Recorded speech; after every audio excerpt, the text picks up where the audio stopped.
کریم نے سب سے پہلے جو چیز لوح محفوظ میں یہ لکھی کہ میں اللہ ہوں، میرے سوا کوئی عبادت کے لائق نہیں، محمد میرے رسول ہیں، جس نے میرے فیصلے کو تسلیم کر لیا اور میں نے نازل کر دی ہوئی مصیبت پر صبر کیا، میری نعمتوں کا شکر کیا، تو میں نے اس کو صدیق لکھا سبحان اللہ۔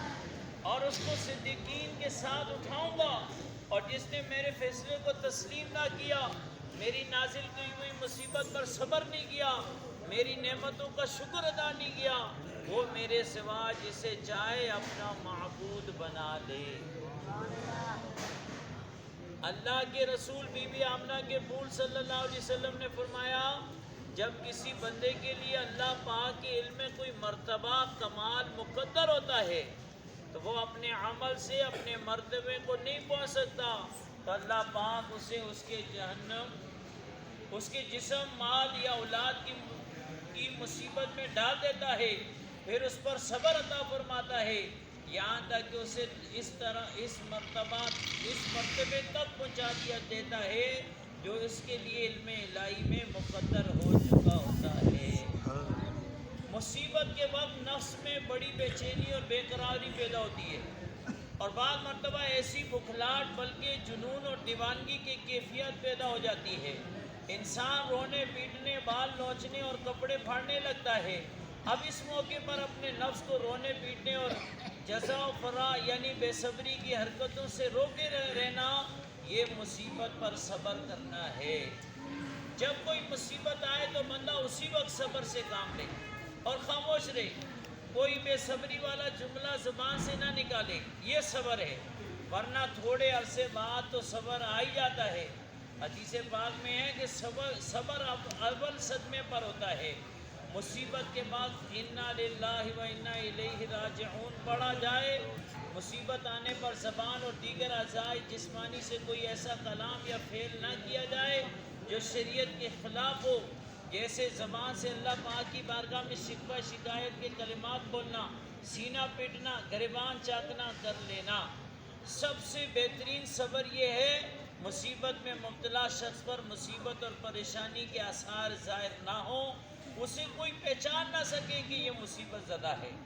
مصیبت کے وقت آنسو بہائے اور غمگین ہونے سے صبر کی فضیلت میں کوئی فرق نہیں آتا، ہاں وبیلہ کرنے، کپڑے پھاڑنے اور شکایت کرنے سے اجر میں خلل واقع ہوتا ہے۔ مصیبت پر صبر کرنا اللہ پاک کے نزدیک افضل نیکی ہے۔ جسے مصیبت پر صبر کرنے والا بدن ملا، اسے دنیا اور آخرت کی بھلائی مل گئی۔ اللہ کریم مصیبت پر صبر کرنے والوں کو اپنے علم اور حلم سے حصہ عطا فرماتا ہے۔ قیامت کے دن مصیبت زدہ لوگوں کو لایا جائے گا تو ان کے لیے نہ تو میزان نصب کیا جائے گا، نہ ہی ان کا اعمال نامہ کھولا جائے گا، پھر ان پر اجر نچھاور کیا جائے گا۔ وہاں موجود دنیا میں عافیت کے ساتھ رہنے والے لوگ اللہ کے دیے اس ثواب کو دیکھ کر تمنا کریں گے، کاش دنیا میں اس کے جسم کینچیوں سے کاٹ دیے جاتے۔ اللہ کریم جب کسی قوم سے محبت کرتا ہے تو انہیں آزمائش میں مبتلا کر دیتا ہے، تو جو اس کے فیصلے پر راضی ہو اس کے لیے رب کی رضا ہے، اور مسلمان کو جو مصیبت پہنچتی ہے حتیٰ کہ کانٹا بھی چبھے، اس کی وجہ سے یا تو اللہ کریم اس کا کوئی کیسا گناہ مٹا دیتا ہے جس کا مٹانا اسی مصیبت پر موقوف ہوتا ہے، یا اسے کوئی بزرگی عطا فرماتا ہے، بندہ اس مصیبت کے علاوہ کسی اور کے ذریعے سے اس تک نہ پہنچ پاتا۔ مصیبت اپنے صاحب کا چہرہ اس دن چمکائے گی جس دن چہرے سیاہ ہوں گے۔ جو مصیبت آنے پر راضی رہتا ہے اللہ کریم کا محبوب بندہ بن جاتا ہے، مصیبت پر حمد الہی کرتا ہے، اللہ پاک اس پر رحم فرماتا ہے، اور جس نے مصیبت پر صبر کیا یہاں کے اس تک کہ اس مصیبت کو اچھے صبر کے ساتھ لٹا دیا، اللہ پاک اس کے لیے 300 درجات لکھے گا، پھر ایک درجے کے درمیان زمین اور آسمان کا فاصلہ ہوگا۔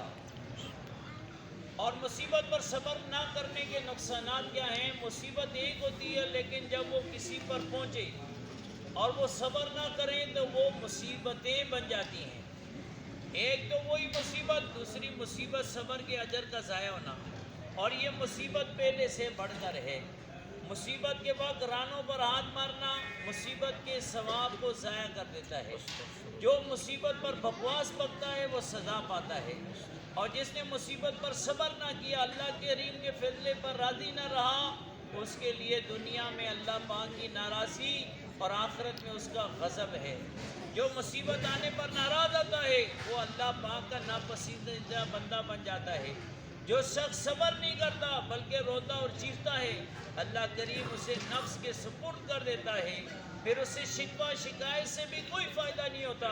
جو کسی مصیبت پہنچنے پر اپنے کپڑے پھاڑے، گال پیٹے، گریبان چاکے یا اپنے بالوں کو نوچے، گویا ایسا ہے جیسے اس نے اپنے رب کریم سے جنگ کے لیے نیزہ اٹھا لیا. اللہ کریم سے دعا ہے ہمیں عافیت والی زندگی نصیب فرمائے. اگر کوئی مصیبت، بیماری، پریشانی اور آزمائش آن پہنچے تو اس پر صبر کرے اور شکوہ شکایت سے بچنے کی توفیق عطا فرمائے. آمین بجائے نبی الامین صلی اللہ علیہ وسلم. مصیبت کے وقت کی دعا آئیے اسے پڑھ لیتے ہیں. انا للہ و انا الیہ راجعون. انا للہ و انا الیہ راجعون. اللہم آجرنی فی مصیبتی واخلفنی خیرا منہا. انا للہ و انا الیہ راجعون.